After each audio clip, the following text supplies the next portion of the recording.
a moment, but I don't know why she keeps Recording in progress. kind of go with Mallory. Thank you for manning the waiting room. And we are recording. So real quick though, I want to share with you like a little tip on if you're nervous before you go live or before you do a team Zooms. Anybody want to know a tip? Something new. Can you guess what it is?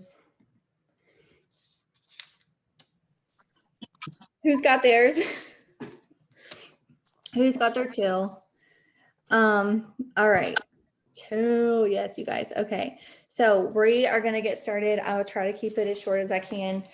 For those of you that don't know me, my name is Amber. I'm one of your 12K leaders. And I kind of preface this with a little bit of that this is not going to be your typical kind of Zoom. So if you have a piece of paper, get a piece of paper.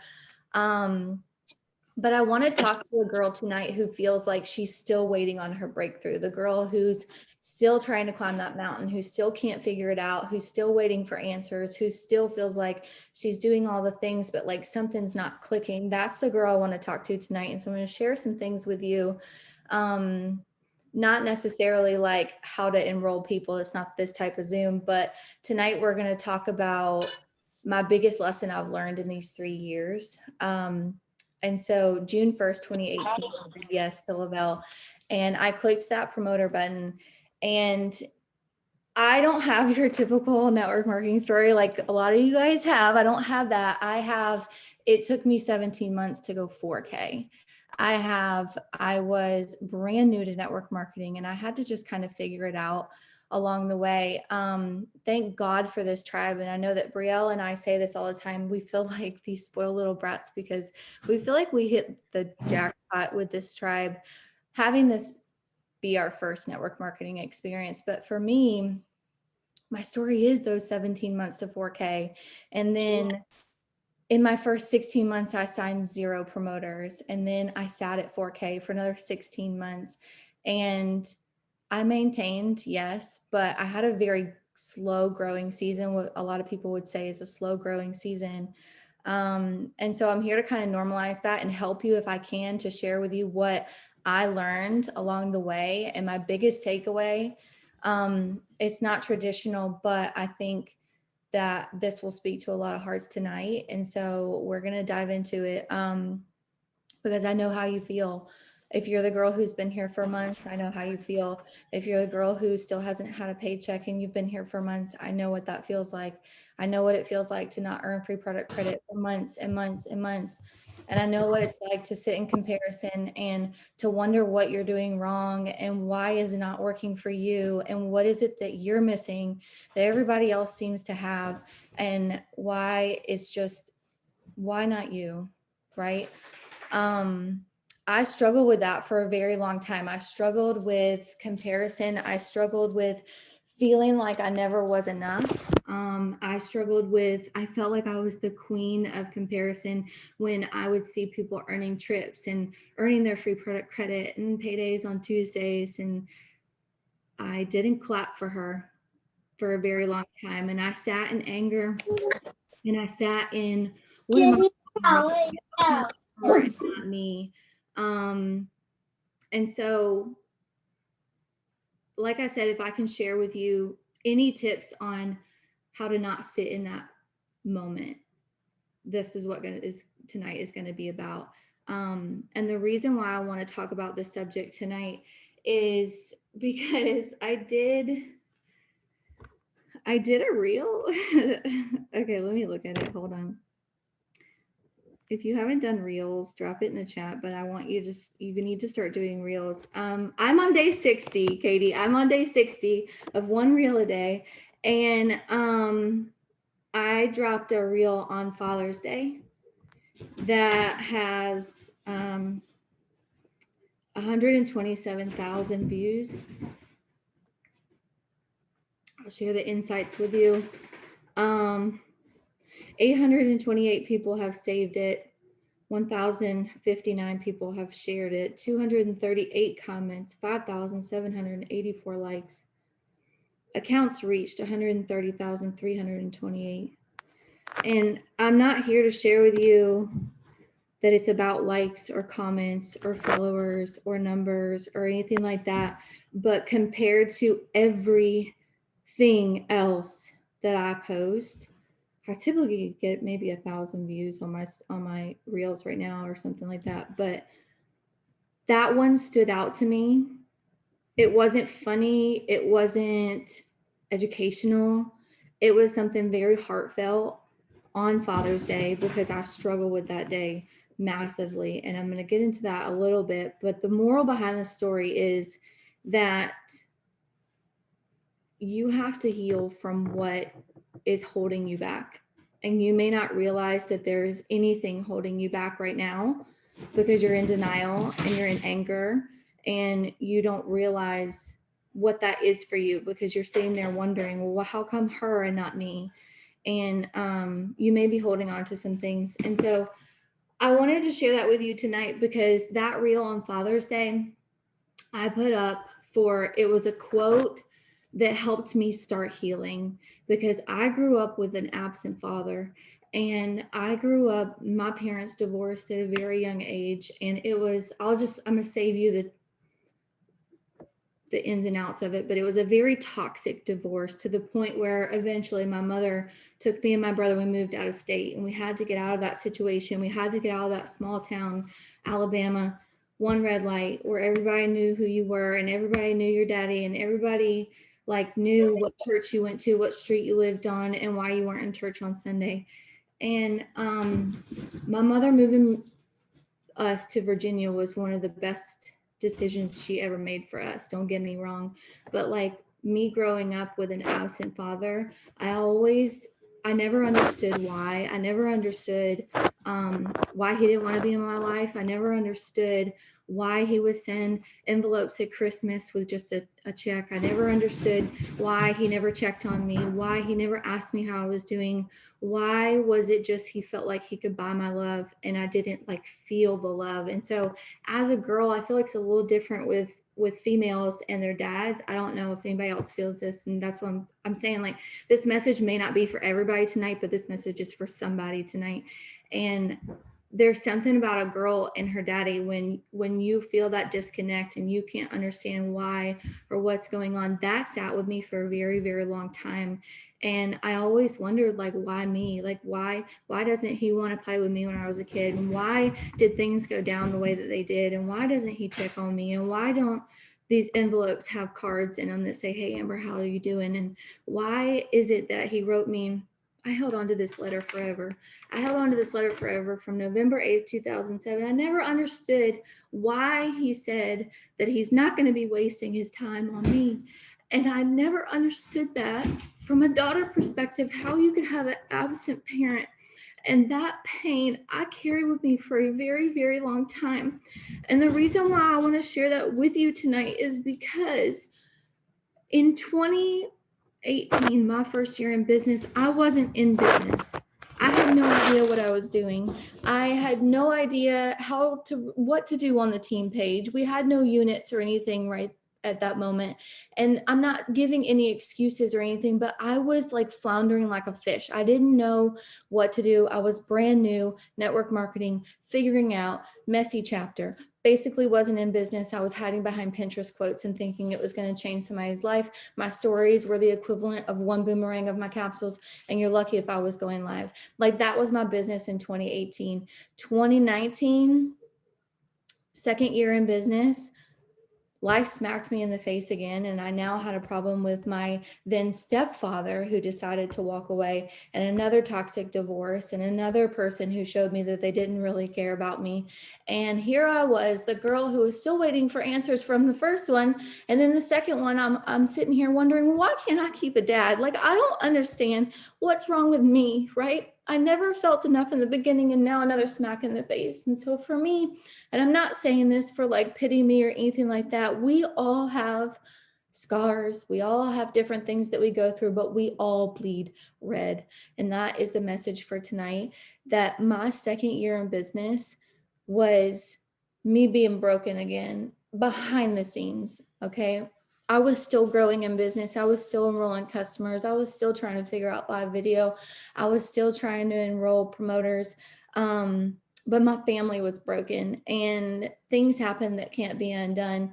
And 2020 is when it all started turning around on me, because 2020 was my backbone year. 2020 was the year I went to therapy. 2020 was the year I decided to stand up for myself. I decided that I was going to start setting boundaries in my life. I was going to start being okay with saying no to people.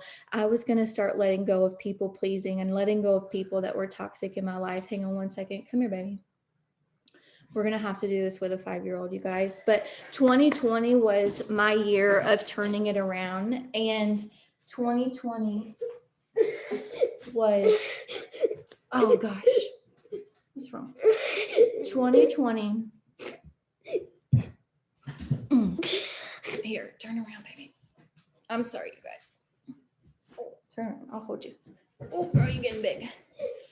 2020 was my year of figuring out what I was worth. And 2020 was my year of standing up for myself and starting to say no, and realizing that my whole life was spent trying to make other people happy and trying to figure out why I couldn't do that.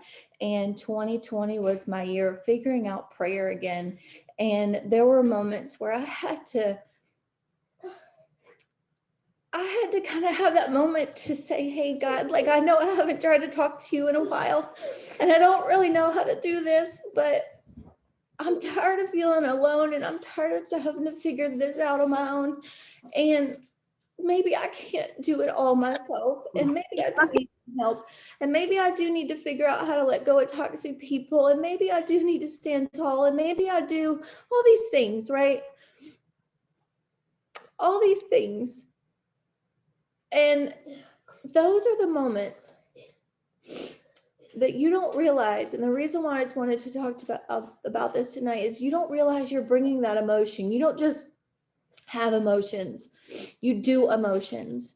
You carry it around with you. If you're sad, you're crying. If you're mad, maybe you shut down and you don't talk to people. If you're happy, you're excited, you're moving around, your breathing is different, you put on a different demeanor. And you carry that around with you. And so maybe there's a woman on here tonight or a man on here tonight who is still hurting. And the reason why I say that is because that reel opened my eyes to the fact that there are so many more people out here hurting than there are helping. The amount of comments I got on that reel, the amount of DMs I got on that reel, for being myself, for sharing something I didn't even want to share. And it was literally a quote. And I'll share it with you tonight if you're sitting here waiting for answers. And it said, find peace in the apology that's never coming. Because even if it did, it wouldn't be enough. And it doesn't hold your healing. And so to the person out here tonight who is still hurting and still feels lost and still wants answers and is still trying to figure out why things happened the way they did and why it went down that way and all of that, my message to you is to get up, because you're not meant to live a broken life. I'm going to share a quote from Trent Shelton. I listen to him all the time, but he said, when happiness becomes priority, moving on becomes necessary. When happiness becomes priority, letting go becomes necessary. And so there are some people I had to let go of because I was trying to figure out what I was doing wrong. And there's nothing I was doing wrong. And I spent so much time in my business trying to figure out why I wasn't there yet. How come everybody else is coming in and they're ranking up in 3 months? And how come everybody else is hitting their VIPs? And how come they're earning trips and they're earning credits and they're earning paychecks? And I couldn't seem to figure it out. But the problem is that the reason why you ain't there yet is because you ain't there yet. And what you don't realize is that weight that you keep carrying around, maybe it isn't yours to bear. And maybe you're sitting at base camp with your backpack. You got everything packed. You got your worry, you got your doubt, you got your fear, other people's opinions, trying to please everybody at the expense of yourself, you've got everything packed in that backpack, and you're never going to be able to get up that mountain unless you unpack it, because it's weighing you down. And so I had to let go of toxic people, even if they were parents. And I had to stop trying to figure out how to fix it, because maybe it wasn't meant to be fixed. Maybe it was put there to make me stronger. And so I had to realize that I was bringing those emotions into my business, and that the biggest thing for me was feeling like I wasn't good enough. If I wasn't good enough for a father figure twice in a row, how could I be good enough to be a leader? How could I be good enough to do this, something like this, to do this business? How could I have a flourishing team if I was broken behind the scenes? There's no way. Well, I got off track with my notes. Hang on. I wrote down a couple of things, and this is where we're going to get into paper, and then we're going to, this is like the shortest Zoom I've ever done, even with a 5-year-old. Number one, I wrote down, let go of what you've been holding on to. Stop trying to convince someone to be at peace with you when they're not at peace with themselves. And maybe it's not a person, maybe it's a situation. I don't know what it looks like for you. Stop trying to force that. Stop allowing people to make more withdrawals in your life than they do deposits. Number two, acknowledge the situation for what it is and stop trying to tie your self-worth to it. Number three, check your proximity to happiness. And that's you guys. And you don't even realize it, how many times I've searched videos on the team page of one of those leaders that I just needed to listen to that day.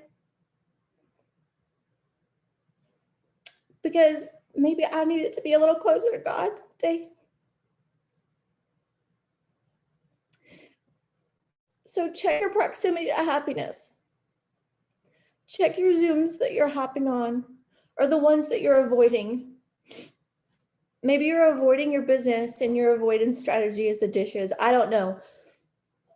But you need to stay close to the tribe. You need to stay close to Zooms. You need to stay close to the team page. You need to stay close to your leadership. Number four, don't be afraid to share your story. And you don't have to get into like the nitty gritty of what you've been through and blah, blah, blah. Woe is me. Like I said, we all have stories. We all have wounds. We all bleed red. But you sharing your story, Jason said this once, and it stuck with me. Ever since he said this, he said, your story will be the key that unlocks somebody else's prison. And that's kind of, I know it sounds silly, but that's kind of what that reel did. It opened up conversations for people that are hurting. It opened up a new area for me that I can start to share about a little bit. And every time you share about it, you get a little bit stronger and you move a little bit further from where you were, and you start to let go a little bit more, and you start to be a little bit more confident. You start to stand a little bit taller, and you start to realize who the F you are versus who you thought you were. So I want you to write down a couple things, and then we're actually going to wrap this up. Number one, I want you to write down, when it comes to enrolling customers, I blank.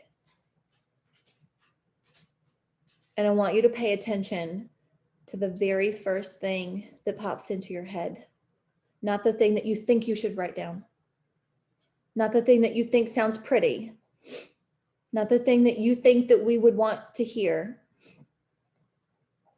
Write down the truth, because that's where you need to work, on that very first thought. Number two, when it comes to enrolling promoters, I blank.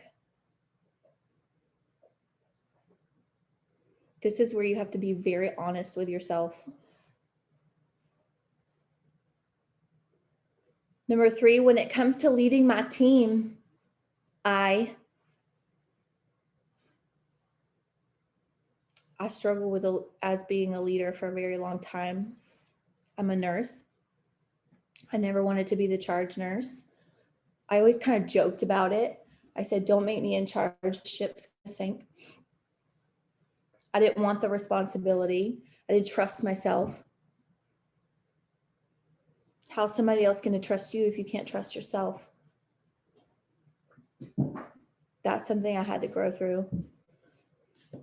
Something else I share with my team. Sorry, I didn't have time to write it down because this one was crying. But I have it in my notes section. Bear with me.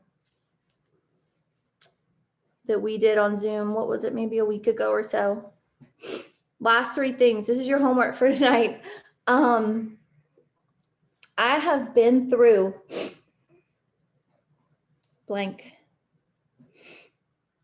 I have been through addiction. I have been through divorce. I have been through, what is it? What's your story? Write down that hard stuff.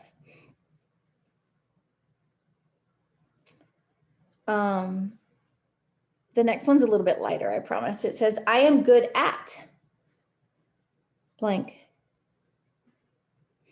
What are you good at? Do you like cooking? Do you like exercise?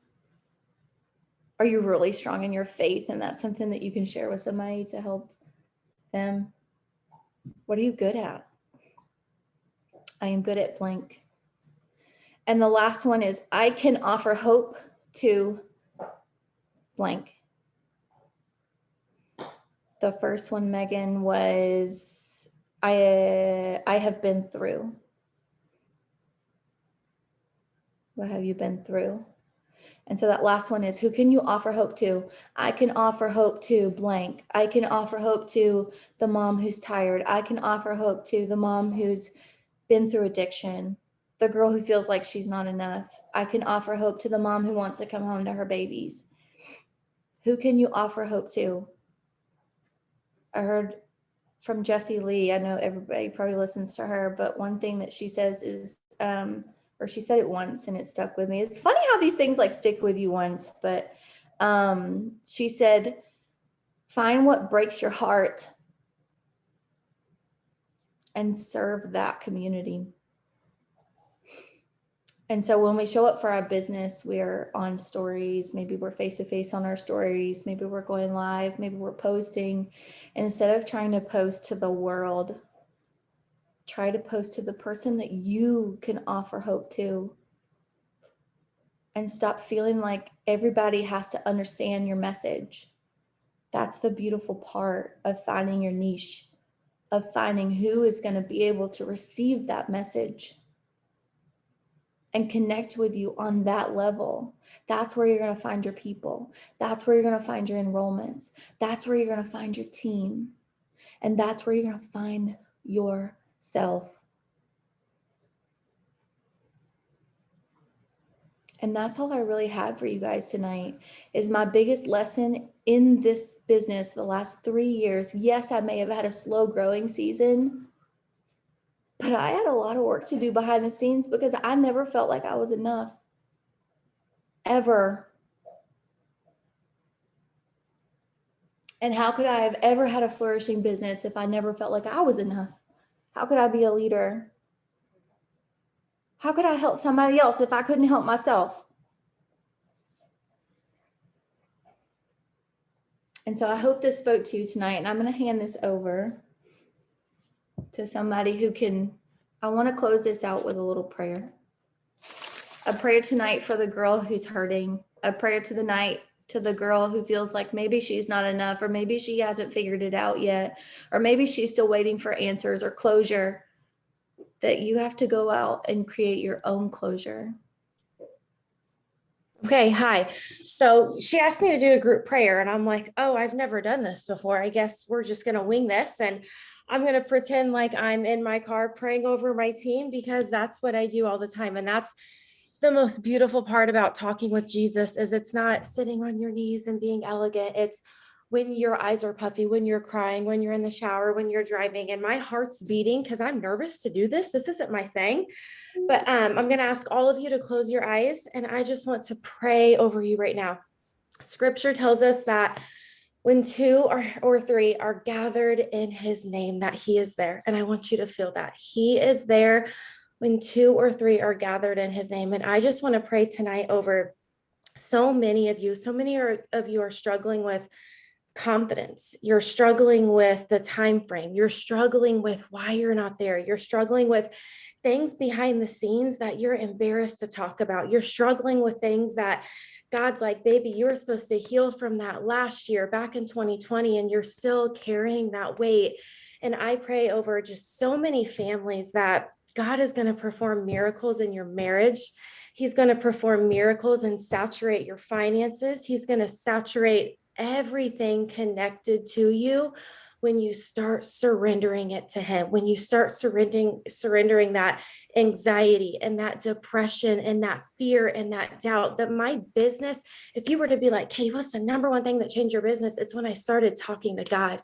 And it's when I asked him to just change the motives in my heart, change the motives in how I lead and how I show up. And I just want you all to just hold on to that and remember that your story, just like Amber, it's here for a reason. And you are here for such a time as this. It's one of my favorite Bible verses. And Lord, I just ask that every woman tonight, she leaves here. She leaves here with more purpose. She leaves here with an aha moment. She leaves here. And because of this Zoom, in a year from now, she's able to impact so many other people. So I rebuke any fear, any anxiety, anything that's just covering over their body that they need to let go to excel in their marriage, their parenting, their business, their finances, all of it. Just saturate it, Lord, with your name, with your presence, and just release anything that these women are not meant to carry. In your name we pray. Amen. Thank you, Katie. Okay, bye. Okay, are we done? Okay, bye. Goodbye, guys.